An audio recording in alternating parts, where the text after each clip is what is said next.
Extreme Rules is this Sunday, and we have a lot to go over, so we'll go through as quickly as possible. First off, the New Day faces Sanity in a tables match. We do not know if this is elimination tables or if it's the first man that goes for a table loses it for their team. What I mean by that is you must propel your opponent through the table. They just can't dive, drop an elbow off the top rope and miss and go for the table. You have to physically put your opponent through the table in some form. But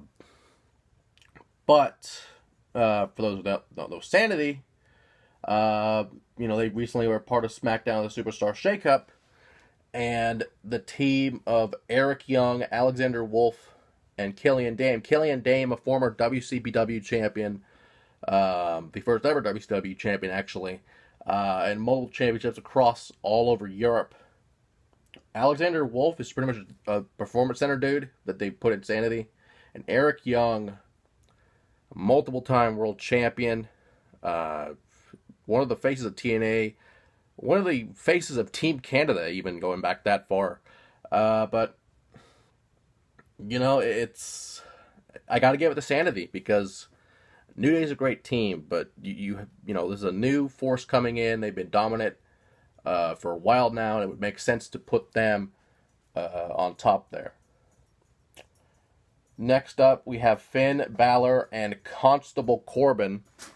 This match is just because it's just they need something to fill out the numbers, and for those who don't know, Baron Corbin has become the Constable.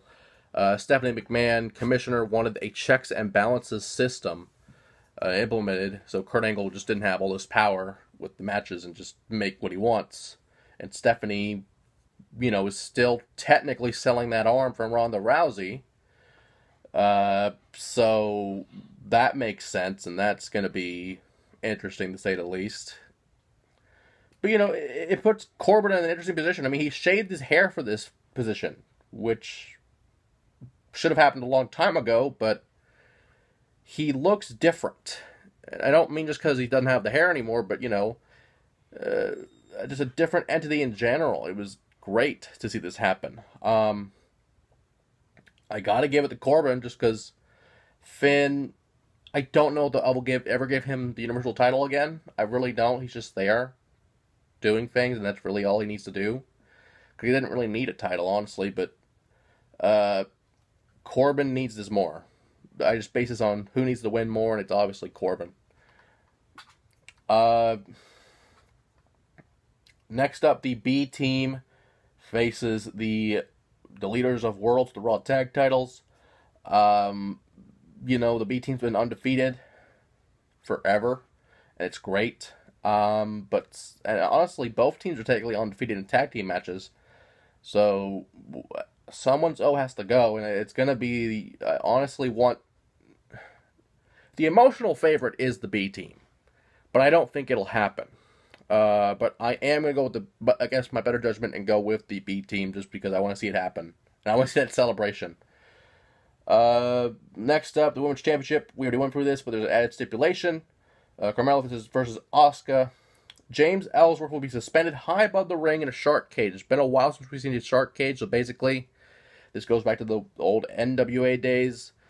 And even the thing with Jerry Lawler in the WWF and the then WWF with the shark cage. Basically, it's so the manager or whoever, we don't really have managers anymore. But, so the extended party cannot get involved in the match.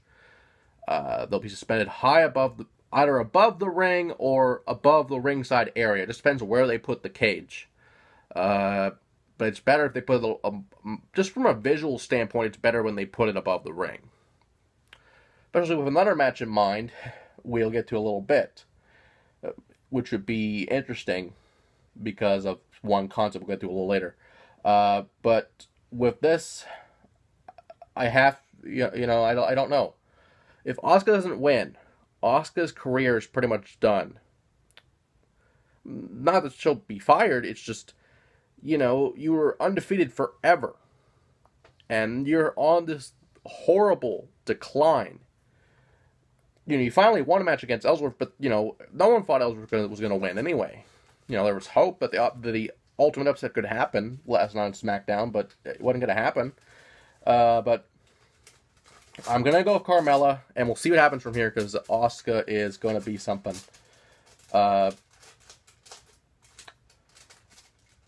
Next up, the Raw Women's Championship. Alexa Bliss defends against Nia Jax in an Extreme Rules match, meaning that anything goes, anything can happen, and it's interesting because Ronda Rousey will be ringside. Now, Ronda Rousey has been suspended for 30 days from Raw. But what doesn't make sense to me is, why is she allowed the pay-per-view? Why is she allowed? Just because it's cross-branded, does that mean, oh, she could have been on SmackDown for the past 30 days? Does that mean she could have been on SmackDown for the past month? She could have been, obviously she's been on House Show. She did the Madison Square Garden show a while back. But with that being said, and plus she was inducted in the UFC Hall of Fame, so that gave time for that to happen. But I don't know.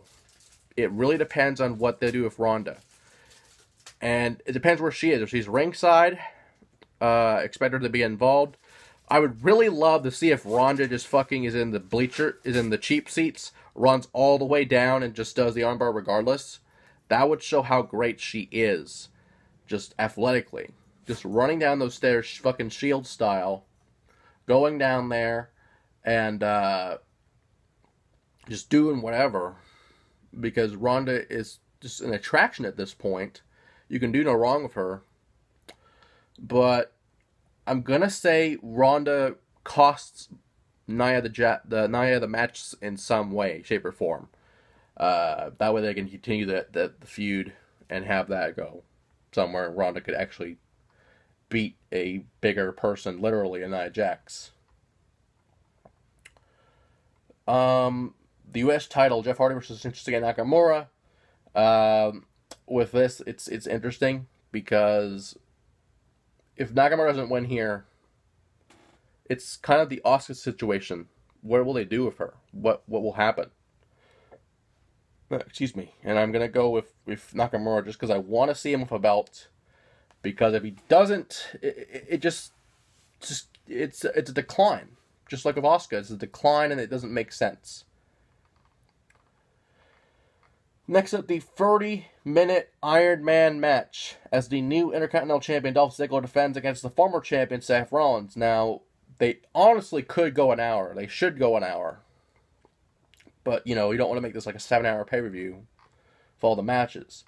So that makes sense.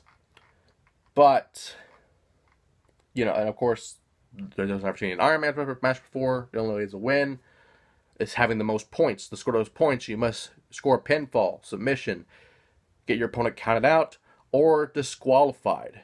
The winner is the one with the most points at the end. It's a very simple concept.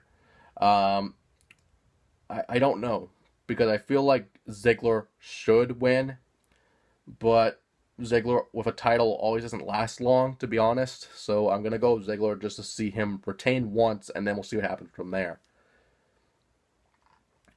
And we have one more match, and we'll get to that in a few minutes.